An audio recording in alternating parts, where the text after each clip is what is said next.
Hello students.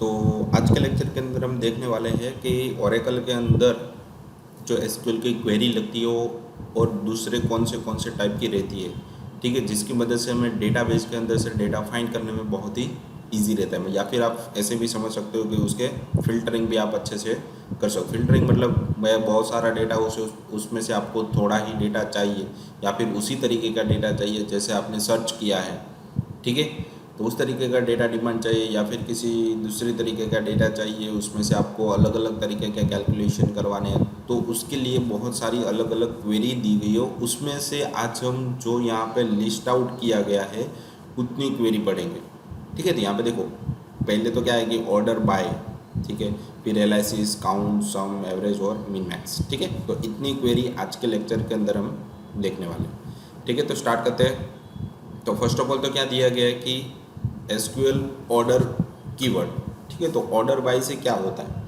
तो exactly आपके पास जितने भी डेटाबेस के अंदर टेबल या उसकी जो डेटा रहती है, ठीक है, अगर आपके पास हज़ारों रिकॉर्ड पड़े हैं तो उसमें से आपको डेटा क्या चाहिए कि लास्ट में जो आपने इंसर्ट की है वो रिकॉर्ड आपको फर्स्ट चाहिए, ठीक है। तो उसके लिए आपको ऑर्डर बाय की क्वेरी यहाँ पे लगानी पड़ती है। तो उससे पहले आपको समझना पड़ेगा कि ऑर्डर बाय क्या होता है। बाद में इसके प्रैक्टिकल भी हम साथ में देखते जाएंगे ताकि आपको और भी ज़्यादा समझ में आ जाए, ठीक है। तो ये क्या हो गया, वन टाइप ऑफ कि ऑर्डर बाय क्या होता है कि order by keyword is used to sort the result set in ascending order या फिर डिसेंडिंग ऑर्डर। आप उसे ऐसे समझ सकते हो कि ऊपर से नीचे, मतलब अपर से लोअर तक आप जैसे जैसे क्रम होता है वैसे आपको फाइंड आउट करना रहता है कि भाई किस तरीके से आपको डेटा चाहिए। 1 2 3 4 5 ऐसे आपको चाहिए असेंडिंग ऑर्डर में, या फिर 10 9 8 7 6 इस तरीके से आपको डिसेंडिंग ऑर्डर में है। तो उसके लिए दो ऑर्डर आपको दिए गए, पर उसको यूज़ करने के लिए पहले आपको ऑर्डर बाय कीवर्ड का यूज़ करना पड़ेगा, तभी आप ऑर्डर बाय की जो फंक्शनलिटी वो यूज़ कर सकते हो, वरना नहीं कर सकते। फिर लिखा है दी order by keyword showed the record in ascending order by default. अगर आप कुछ भी नहीं देते तो वो असेंडिंग ऑर्डर में ही सारे रिकॉर्ड को रखता है, ठीक है। ऑर्डर बाय भी आपने नहीं लिखा तो सारा रिकॉर्ड आपका असेंडिंग ऑर्डर में ही रहेगा, ठीक है। वो मैं दिखाऊंगा अभी। To sort the record in descending order to use DESC, इस तरीके से आप मतलब आपको डिसेंडिंग ऑर्डर में सारा डेटा चाहिए या कोई किसी भी फील्ड के वाइज, तो आपको क्या करना पड़ेगा, उसके लिए एक कीवर्ड दिया है DESC, ये आपको लिखना पड़ेगा, ठीक है। तो ये तो हो गई इसकी थियरी। अब इसकी हम सिंटेक्स भी देख लेंगे और साथ में उसका प्रैक्टिकल भी देख लेंगे ताकि आपको और भी समझ में आ जाए कि ऑर्डर बाय एग्जैक्टली क्या होता है। ये तो समझ में आ गया कि असेंडिंग डिसेंडिंग में डेटा डिस्प्ले करवा सकते हैं, ठीक है। तो आप उसको किस तरीके से करवा सकते हैं उसकी यहाँ पे सिंटेक्स भी आपको दी गई है कि पहले तो सिलेक्ट, फिर कॉलम का नाम, जितनी भी आपको कॉलम है, अगर आपको सारी कॉलम चाहिए तो यहाँ पे स्टार लिख दो, फिर फ्रॉम टेबल का नाम, फिर आपको लिखना है ऑर्डर बाय। जैसे आप ऑर्डर बाय लिखोगे तो ऑर्डर करना है, असेंडिंग या डिसेंडिंग ऑर्डर में डेटा लाना है, पर किस कॉलम के बेस पे आपको लाना है डेटा, तो उस कॉलम का नाम यहाँ पे आपको लिखना पड़ेगा, ठीक है। उस कॉलम के अंदर क्या करना है कि असेंडिंग, अगर आप कुछ भी नहीं देते तो बाय डिफ़ॉल्ट असेंडिंग ऑर्डर में रहता है डेटा। अगर आप यहाँ पे DESC या ASC दोनों में से कोई एक लिखोगे, अगर ASC लिखते हो तो असेंडिंग ऑर्डर में डेटा मिलेगा, अगर आपने DESC लिखा है तो डिसेंडिंग ऑर्डर में डेटा मिलेगा, ठीक है। तो उसके लिए यहाँ पे एग्जाम्पल भी आपको दिया गया है कि select start from product order by product ID, मतलब प्रोडक्ट आईडी के बेस पे आपको असेंडिंग ऑर्डर में सारा डेटा यहाँ पे चाहिए, ठीक है। तो इसके लिए हम क्या कर सकते हैं कि इसकी प्रैक्टिकल भी हम साथ में देखें, तो हमें एक प्रोडक्ट वाला टेबल बनाना पड़ेगा और इसके अंदर बहुत सारे रिकॉर्ड मुझे इंसर्ट करवाने पड़ेंगे, ठीक है। तो हम क्या करते हैं कि पहले हमारा जो सर्वर है, ठीक है, ओरेकल है, उसके अंदर हम रन करते हैं और सारा कुछ वहीं से हम प्ले करेंगे, ठीक है, ताकि आपको प्रैक्टिकल भी समझ में सारा कुछ ईजीली आ जाए। तो ये हमारा सर्वर आई थिंक चालू हो गया है, ठीक है। और यहाँ पे एप्लीकेशन सर्वर पे आपको जाना है, यहाँ पे आपको उसका पासवर्ड देना है, ठीक है। सर्वर चालू है, मैंने ऑलरेडी अकाउंट बना के रखा हुआ है इसलिए मैं अकाउंट के अंदर जाऊँगा। यहाँ पर मुझे सिर्फ पासवर्ड ही डालनी है उसकी, ठीक है, ताकि मैं उस डेटाबेस तक पहुँच जाऊँ, ठीक है। अब यहाँ पे आने के बाद आपको क्या करना है कि एक दूसरी टैब ओपन कर लेनी है, तो क्योंकि इसके अंदर आपको ऑलरेडी डेटा तो दिखाई दे रहा है, ठीक है। इसके अंदर कितने टेबल है ये भी आपको यहाँ पे दिखाई दे रहा है, तो प्रोडक्ट वाली टेबल यहाँ पे आपके पास नहीं है, ठीक है। तो प्रोडक्ट वाली टेबल हम यहाँ पे बना लेंगे, ठीक है। प्रोडक्ट वाली टेबल बनाने के बाद उसके अंदर जितने भी रिकॉर्ड मुझे ऐड करना है वो भी मैं यहाँ पे डायरेक्टली कर रहा हूँ। तो पहले तो मुझे टेबल बनानी पड़ेगी, टेबल मेरे पास नहीं है तो क्रिएट के अंदर जाऊँगा और यहाँ पे टेबल में, ठीक है। तो टेबल के अंदर मुझे कौन कौन सी फील्ड चाहिए तो मैंने यहाँ पे लिख देता हूँ प्रोडक्ट आईडी,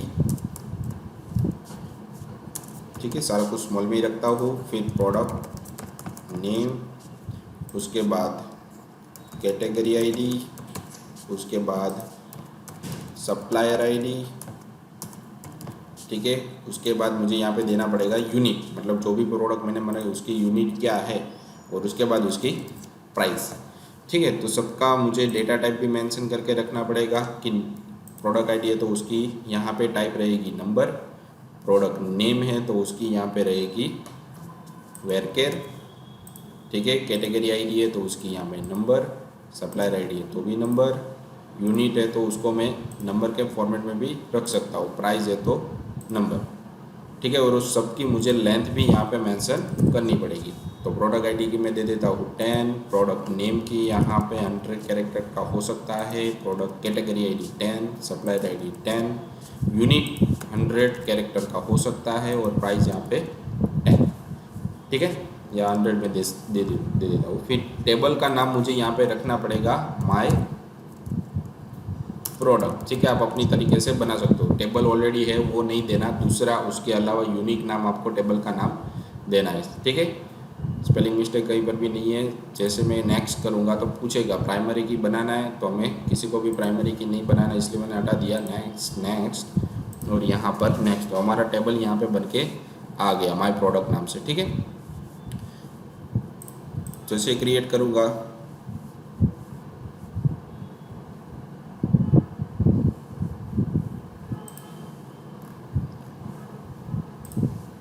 तो यहाँ पे कुछ वो एरर दिखा रहा है,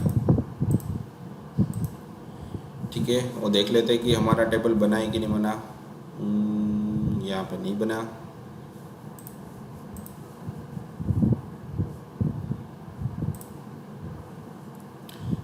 okay. My product okay, demo product info है यहाँ पे, माय प्रोडक्ट करके कुछ यहाँ पे टेबल, हमारा जो टेबल बनाना था वो टेबल यहाँ पे नहीं बना है, ठीक है। तो मुझे वापस ट्राई करनी पड़ेगी। तो यहाँ पे मुझे मेंशन करना पड़ेगा टेबल का नाम माय प्रो, इस तरीके से मैं रखता हूँ माय प्रो, ठीक है। और यहाँ पे आ जाएगा प्रोडक्ट आईडी, प्रोडक्ट नेम,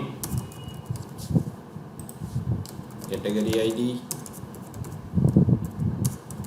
उसके बाद सप्लायर आईडी, उसके बाद यहाँ पे यूनिट, और उसके बाद यहाँ पे आ जाएगा हमारे पास प्राइस, ठीक है। तो सबकी मुझे डेटा टाइप भी मेंशन करके रखनी पड़ेगी। तो इसे मुझे देना है नंबर, इसे मुझे वेरकेर, इसे मुझे नंबर, ठीक है, ये भी नंबर, ये वेरकेर और ये भी नंबर, ठीक है। और सबकी लेंथ भी यहाँ पे मैं मेंशन करके रख देता हूँ, ठीक है। प्रोडक्ट की ID 100, category ID 10, supplier ID 10, unit यहाँ पे 100 यहाँ पे, और प्राइस में दे देता हूँ यहाँ पे 10, ठीक है। नेक्स्ट नेक्स्ट, यहाँ पर भी नेक्स्ट, यहाँ पर भी नेक्स्ट और क्रिएट। देखो हमारा टेबल यहाँ पे अच्छे से बन गया। मैंने क्या नाम से बनाया, माय प्रो नाम से। किसी भी तरीके की कोई एरर आ रही है तो आपको उस टेबल को नाम या फिर किसी के अंदर चेंज करना पड़ेगा, ठीक है। तो मैं क्या कर रहा हूँ कि यहाँ पे मुझे क्वेरी लिखनी पड़ेगी, ठीक है। तो इंसर्ट की क्वेरी सबको पता ही है, इंसर्ट इनटू टेबल का नाम माय प्रो, फिर फील्ड का नाम, ठीक है। उसके बाद वैल्यू, और वैल्यूज़ यहाँ पे सिंगल कोट में सारी कुछ आपको देनी पड़ेगी, ठीक है। तो माय प्रो के अंदर मुझे क्या करना पड़ेगा कि सारी फील्ड का नाम मुझे लिखना पड़ेगा, ठीक है। तो यहाँ पे मैं लिख देता हूँ प्रोडक्ट आईडी, उसके बाद प्रोडक्ट नेम, उसके बाद यहाँ पे आ जाएगी मेरे पास कैटेगरी आईडी, उसके बाद सप्लायर आईडी, उसके बाद यूनिट, और उसके बाद यहाँ पे प्राइस, ठीक है। तो इतनी तरीके की मुझे फील्ड यहाँ पे देनी पड़ेगी और साथ जितनी भी फील्ड मेरे पास है उसकी सारी की सारी डेटा भी यहाँ पे मेंशन करके रखनी पड़ेगी। चीज वाળો રોસો બધા લઈને આવ્યા તમને બોલાવો ખાઓ પાપડ બધા છે। तो यहाँ पे मुझे 1 और उसके बाद प्रोडक्ट का नाम भी देना पड़ेगा। ठीक है, तो प्रोडक्ट का नाम मैं यहाँ पे दे देता हूँ ईयरबड।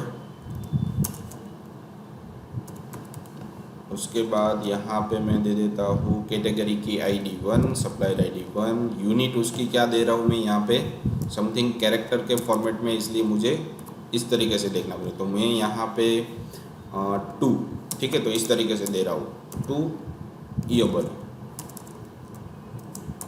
यूनिट, मतलब कितनी में आपने मंगवाई है वो चीज़। फिर यहाँ पे उसकी प्राइस, तो फिर यहाँ पे आपने लिख दी 2000। ठीक है, फिर इंसर्ट होने के बाद जैसे आप इसको रन करते हो तो आपकी क्वेरी यहाँ पे अच्छे से रन हो गई। ठीक है, अब सिर्फ यहाँ पर ही आपको चेंज करना है कि दूसरा प्रोडक्ट है आपके पास फ़ोन। ठीक है, फ़ोन के अंदर आपने क्या रख दिया यहाँ पे समथिंग MI फ़ोन लिख देता हूँ मैं यहाँ पे। ठीक है, और यहाँ पे उसकी कैटेगरी आईडी 1, सप्लायर आईडी यहाँ पे 2 कर देता हूँ। कितनी क्वांटिटी, तो भाई 5 क्वांटिटी हमने मंगवाई है। ठीक है, और उसी हर एक की प्राइस कितनी है 6000। रन करो, हो गई रन। ठीक है, फिर मैं यहाँ पे थर्ड प्रोडक्ट में दे देता हूँ टीवी। ठीक है, और यहाँ पे 1 2 3 4 5 मैंने यहाँ पे 10 प्रोडक्ट मंगवाई है और हर एक की प्राइस यहाँ पे 12000 है। ठीक है, रन करते हैं।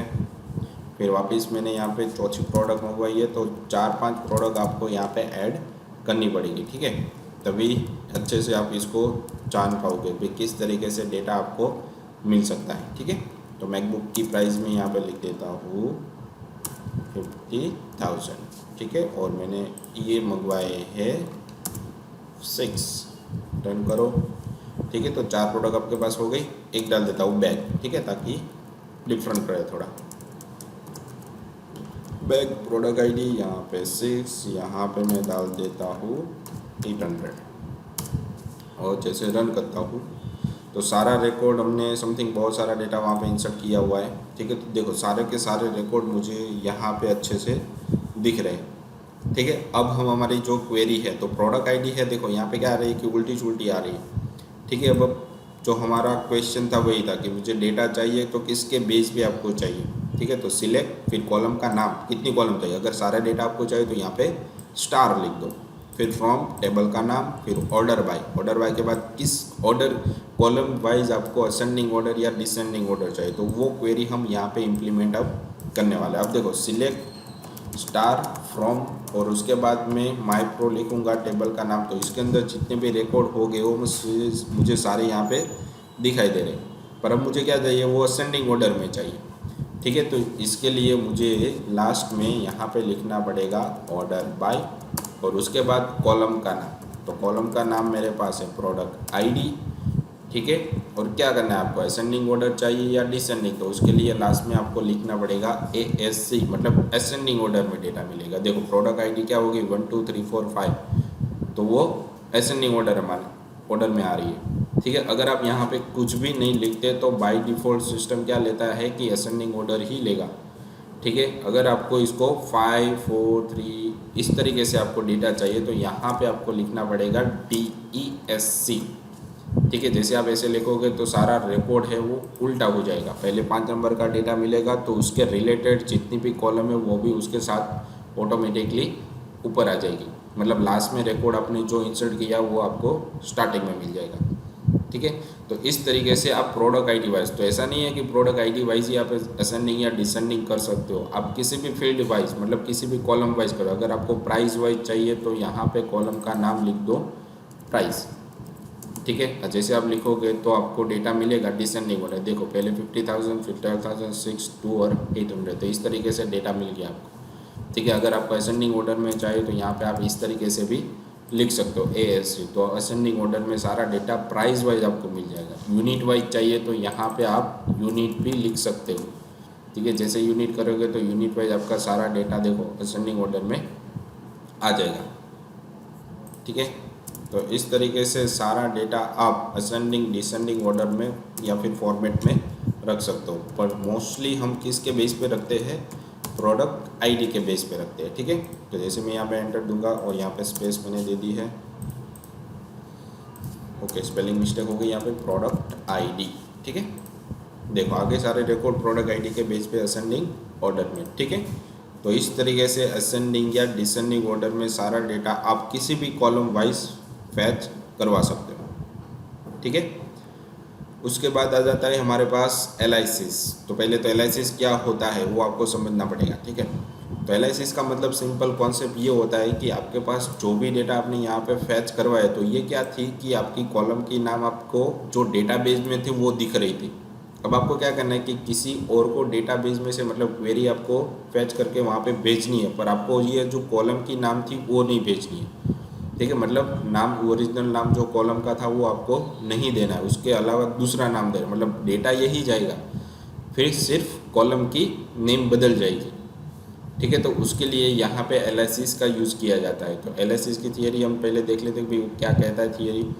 तो aliases are use to give a table और a column in a table temporary name. मतलब वो क्या होता है कि कॉलम के अंदर जो आपका परमानेंट नाम है उसको कन्वर्ट करके एक टेम्पररी नाम के अंदर उसको देगा। जब भी आप क्वेरी आप रन करवाते हो उस टाइम पे एक नया नाम उस टाइम पे जनरेट करके जिस भी यूज़र ने उसको रिक्वेस्ट की उसको वो भेज देगा, मतलब ओरिजिनल कॉलम का नाम वो नहीं देगा। यहाँ पे आप कॉलम का नाम भी चेंज कर सकते हो और दूसरा टेबल का नाम भी यहाँ पे टेम्पररी चेंज करो, परमानेंटली वो चेंज नहीं होगा, जिसने भी रिक्वेस्ट की उसको ही वो नाम दिखाई देगा temporary. Aliases are often use to make a column name more readable. तो रीडेबल फॉर्मेट में भी आप उसको रख सकते हो। Aliases only exist for the duration of the query, मतलब जब तक आपने क्वेरी रन करके रखी है जैसे, ठीक है, तो उसी टाइम पे आपको दिखाई देगा। जैसे आप रिफ्रेश करो तो वापस आपके क्वेरी का नाम जो कॉलम का नाम है वो चेंज हो जाएगा।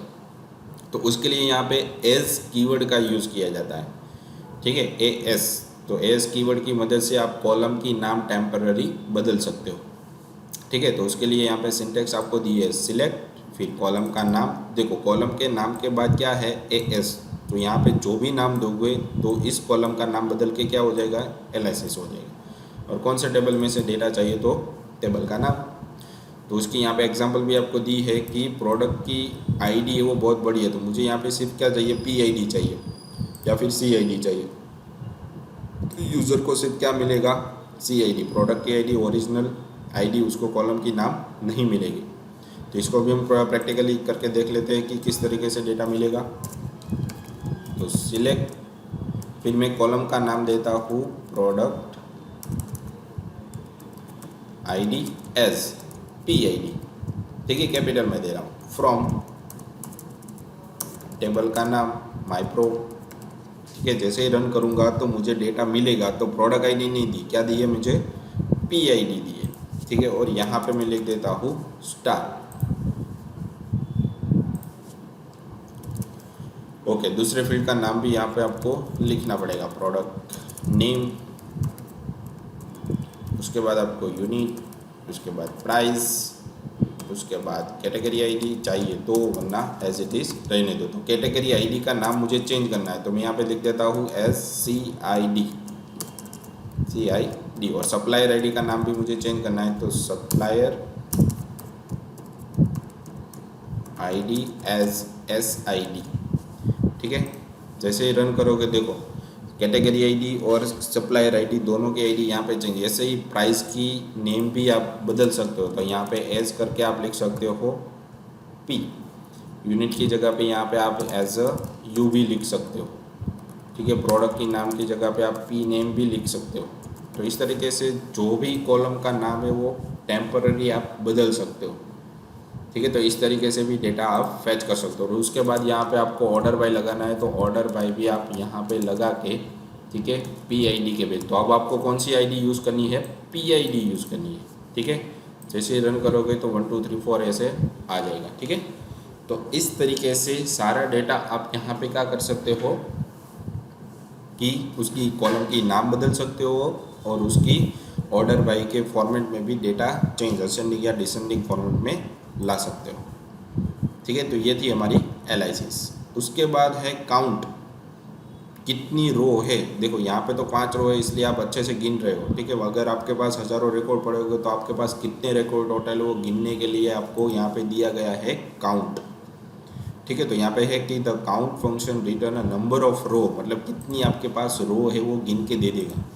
ठीक है, तो उसकी सिंपल ही है, काउंट लिखने के बाद कॉलम का नाम लिखना है। ठीक है, कॉलम के नेम के बाद आपको सिर्फ टेबल दे देनी है। ठीक, टेबल का नाम, कौन से टेबल में से आपको काउंट करवाना है वो चीज़। ठीक है, तो इसको हटा के मैं वापस कर रहा हूँ यहाँ पे सिलेक्ट, उसके बाद काउंट के बाद मैं यहाँ पे दे देता हूँ प्रोडक्ट आईडी। ठीक है, फ्रॉम टेबल का नाम। ठीक है, तो माई प्रो, तो मुझे यहाँ पे वो गिन के देगा भाई कितने रिकॉर्ड इसके अंदर है। तो यहाँ पे कितने हैं मेरे पास 5। अगर मुझे यहाँ पे इस चेंज नाम करना है तो यहाँ पे मैं सिर्फ इस तरीके से भी लिख सकता हूँ, तो मेरी फील्ड ऊपर बन जाएगी काउंट करके। ठीक है, तो इस तरीके से मैं भी इस फील्ड को यूज़ कर सकता हूँ। तो सिर्फ इसके अंदर आपको डेटा गिन के देगा और कुछ इसके अंदर ज़्यादा नहीं है। फिर उसके बाद है कि सम। ठीक है, तो अब देखो मैं यहाँ पे क्या कर रहा हूँ कि सिलेक्ट स्टार्ट फ्रॉम की क्वेरी हमारे पास ये रही। ठीक है, अब देखो मुझे क्या करना है कि कितनी प्रोडक्ट मैंने अभी तक बेची है, मतलब मेरे पास जितने भी प्रोडक्ट है उसकी टोटल प्राइस क्या है वो मुझे गिननी है, या फिर मुझे ये गिनना है कि मैंने अब तक कितने पीसेस बेचे हैं। ठीक है, तो यूनिट, तो इन सब का मुझे मैन्युअली टोटल गिनना पड़ेगा। ठीक है, तो जो बहुत ही लेंथी प्रोसेस हो जाएगी। ठीक है, वो टाइम भी बहुत ही चला जाएगा। तो उसके लिए इन लोगों ने क्या किया है कि सम की फंक्शन दिया हुआ है क्वेरी के अंदर ही, जिसकी मदद से आपको वो रो के अंदर कितना डेटा है उसका सम करके आपको वो दे देगा। तो उसके लिए भी सेम काउंट की तरह ही है, सिर्फ काउंट की जगह पे यहाँ पे सम लिख देना है, उसके बाद कॉलम का नाम। ठीक है, और बाकी सब कुछ सेम है। ठीक है, तो देखते हैं कि इसकी प्रैक्टिकल हम किस तरीके से करेंगे। तो मैं यहाँ पे क्या कर रहा हूँ कि जितनी भी उसकी प्राइस है, तो यहाँ पे हम एक वेरीफाई करने के लिए देखते हैं कि 5000 प्लस 12000, तो 62 प्लस 8 70, और 70 प्लस मतलब 70,800 होनी चाहिए। तो हम इसकी वन टाइप ऑफ क्वेरी लिख के देखते हैं कि सिलेक्ट, उसके बाद मुझे सम के बाद कौन सी फील्ड, तो भाई प्राइस नाम की फील्ड का। ठीक है, और यहाँ पे मैं एज दे देता हूँ टोटल। ठीक है, तो टोटल हो क्या आएगा, फ्रॉम कहाँ से लाना है मुझे, माई प्रो टेबल के अंदर से। तो देखो 70,800 आ गए। ठीक है, तो बहुत ही इजी आपको उसका सम करके दे देगा, बहुत ही इजी क्वेरी है। ठीक है, बहुत ही आसानी से आपको सम मिल जाएगा, उतना आपका इफोर्ट्स टाइम सारा कुछ आपका बच जाएगा। ठीक है, तो क्वेरी की मदद से जितना डेटा है उतना लाने की पहले कोशिश करो, उसके बाद ही आपको नहीं आता तो लॉजिक लगाने की कोशिश करो। ठीक है, फिर उसके बाद एवरेज, देखो इसकी एवरेज भी आपको मिल जाएगी। ठीक है, तो एवरेज के लिए हम यहाँ पे क्या लिख देंगे, सिर्फ एवीजी लिखेंगे। ठीक है, तो इसकी एवरेज भी हमें यहाँ पे मिल जाएगी प्राइस की। रन करो, देखो 14,160। ठीक है, तो इतनी इसकी एवरेज है। यूनिट वाइज चाहिए तो यहाँ पे आप यूनिट भी लिख सकते हो, जैसे यूनिट लिखो तो उसकी भी यहाँ पे एवरेज मिल जाएगी 5.8। अगर आपको उसका भी सम चाहिए तो यहाँ पे उसकी सम आपको मिल जाएगी। ठीक है, तो यहाँ पे मैं दे देता हूँ सम। देखो 29 पीसेस आपने टोटल बेची। ठीक है, तो इस तरीके से सारा कुछ आप काउंट कर सकते हो एवरेज। उसके बाद है कि मिनिमम और मैक्सिमम। तो देखो मैक्सिमम वैल्यू भी इसके अंदर से निकाल सकते हो, भाई कौन सा डेटा है वो आपके पास मैक्सिमम है और कौन सी प्राइस है वो आपके पास मिनिमम है। तो दोनों का डेटा आप फैच करते हो, उसकी दोनों की सिंटेक्स भी यहाँ पे लिखी है और दोनों की यहाँ पे एग्जांपल के फॉर्मेट में भी मैंने लिखा हुआ है। ठीक है, तो यहाँ पे क्या दिया है कि the max function return the largest value of selected column, और मीन फंक्शन क्या कहता है कि smallest value from the selected column. ठीक है, तो वो भी बहुत ही आसानी है। ठीक है, तो हमारे पास यहाँ पे मैं क्या कहता हूँ कि पहले तो सारा डेटा यहाँ पे आपको दिखा देता हूँ, उसके बाद हम ट्राई करते हैं इसके ऊपर। ठीक है, इसको मैंने हटा दिया यहाँ से। अब जैसे सिलेक्ट करूँगा तो सारा रिकॉर्ड आ रहा है मेरे पास। अब मैं यहाँ पे क्या करूँगा कि मिनिमम वैल्यू कौन सी है प्राइस के बेस पे, तो बैक की है ना, तो ये डेटा मुझे चाहिए। तो उसके लिए मैं यहाँ पे मिन, उसके बाद कॉलम का नाम प्राइस। ठीक है, और यहाँ पे मुझे लिखना पड़ेगा फ्रॉम। ठीक है, तो यहाँ पे देखो मीन में क्या आ गया आपके पास 8,800 आ गया। ठीक है, तो इस तरीके से डेटा, और मैक्सिमम चाहिए तो यहाँ पे आप मैक्स लिख के भी मिल जाएगा। पे 50,000 यहाँ पे मैक्सिमम है। ठीक है, तो इस तरीके से सारी क्वेरी आपको आसानी से डेटा फिल्टर करके दे सकती है। अब जैसे ही हमारा लेक्चर यहाँ पे ख़त्म हो रहा है तो लेक्चर के रिगार्डिंग 3 क्वेश्चन आपको दिए गए हैं जो आपको सबमिट करवाने रहेंगे आपकी RMWIT एप्लीकेशन के अंदर।